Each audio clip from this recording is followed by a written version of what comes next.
Ada kiai, tokoh agama, public figure aktif dalam dunia politik. Apa tidak bahaya, tak? Oke teman-teman, dalam kesempatan kali ini kita akan berdiskusi bincang santai seputar dunia politik yang ada di negara kita, negara Indonesia. Terlebih, sebentar lagi negara kita akan melaksanakan pesta demokrasi besar, yaitu pelaksanaan pilkada serentak yang akan dilaksanakan pada tanggal 27 November tahun 2024. Ada beberapa hal yang perlu kita harus ketahui, melihat dan mendengar fenomena yang terjadi, terutama menyambut pilkada tahun 2024 ini, di mana ada beberapa tokoh masyarakat, public figure, terutama kiai yang terjun dan ikut dalam kontestasi perpolitikan Indonesia. Hal yang pertama yang harus kita tahu bahwasanya politik dan agama itu adalah dua hal yang tidak bisa dipisahkan antar keduanya. Politik berkontribusi untuk perkembangan agama, begitu juga agama berkontribusi untuk perkembangan perpolitikan, kenegaraan, dan kekuasaan yang ada di Indonesia ini. Jika keduanya dipisahkan, maka kita tidak akan bisa menikmati bangsa kita, negara kita, Indonesia seperti saat ini. Kita tahu founding father, para pendiri bangsa kita banyak dari kalangan kiai, banyak dari kalangan public figure. Mereka bukan hanya politisi, tapi mereka juga adalah seorang kiai. Kenapa? Karena kiai sadar urusan agama tidak bisa dipisahkan dengan urusan negara. Begitu juga urusan negara juga tidak bisa dipisah dengan urusan agama. Sehingga ini menjadi salah satu alasan kenapa kiai juga harus terjun dalam dunia politik.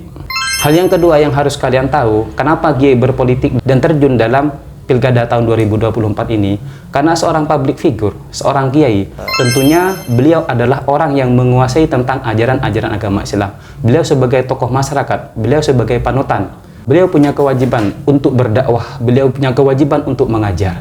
Mengajar bukan hanya tentang fikih, mengajar bukan hanya tentang tasawuf, mengajar bukan tentang hanya kitab kuning, tapi mengajar tentang kebaikan melalui jalur politik. Itu merupakan sebuah wadah, adalah salah satu wadah bagi para kiai, tokoh masyarakat, dan public figure.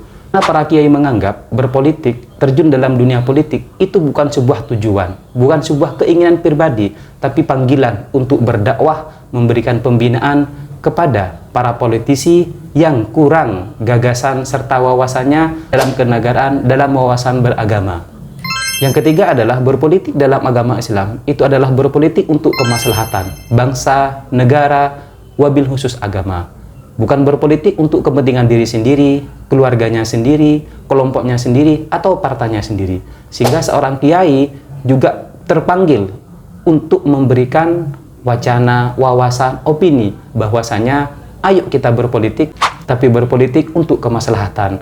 Karena di dalam Islam kita diajarkan kekuasaan itu, kedudukan itu, jabatan itu bukanlah milik kita, tapi untuk kemaslahatan bangsa, negara, agama, dan masyarakat secara umum. Wabil khusus bangsa kita, bangsa Indonesia, bangsa yang kita cintai ini. Yang keempat adalah yang harus kita ketahui, jika kalian mendengar kiai janganlah berpolitik, tokoh masyarakat janganlah berpolitik, para ustadz janganlah berpolitik. Beliau-beliau cukup ngajar saja di pondok pesantren, di madrasah, di sekolah. Itu adalah statement yang dikeluarkan, yang diluncurkan oleh Belanda ketika Belanda menjajah dan berkuasa di Indonesia. Tujuannya kenapa? Karena para public figure, kiai, ustadz, dan tokoh masyarakat itu punya kecintaan yang tinggi terhadap negara, punya kecintaan yang tinggi terhadap agama. Bagaimana negara kita, agama kita bisa berjalan dengan baik. Tapi itu dilarang oleh Belanda. Kiai cukup di pesantren, kiai cukup mengajar, kiai cukup ngurusin santri. Sehingga yang ngurusin politik, yang ngurusin jabatan, yang ngurusin pemerintahan itu adalah Belanda.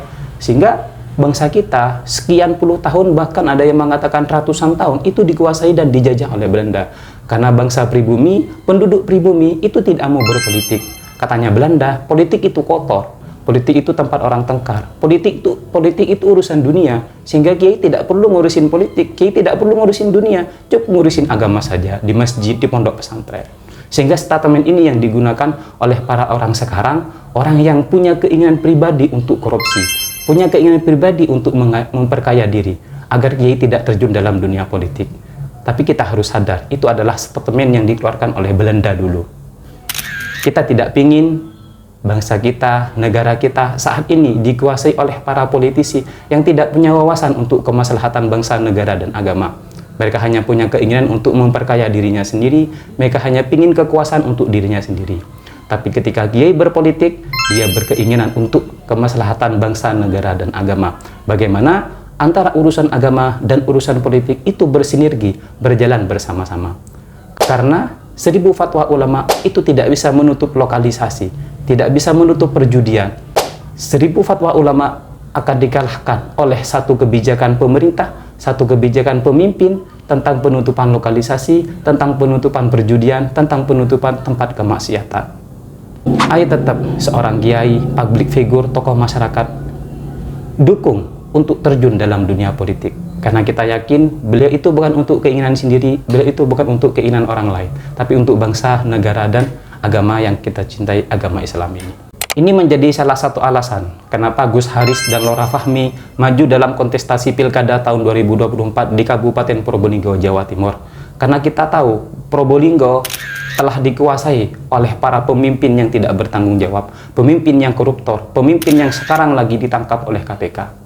KPK tidak mungkin menangkap orang yang baik, tapi KPK itu menangkap orang yang sudah terbukti koruptor atau korupsi. Saatnya Probolinggo menuju perubahan, berbenah, berani, bersih, dan amanah bersama Gus Haris dan Lora Fahmi. Probolinggo Sae. Jangan lupa like, subscribe, dan komen.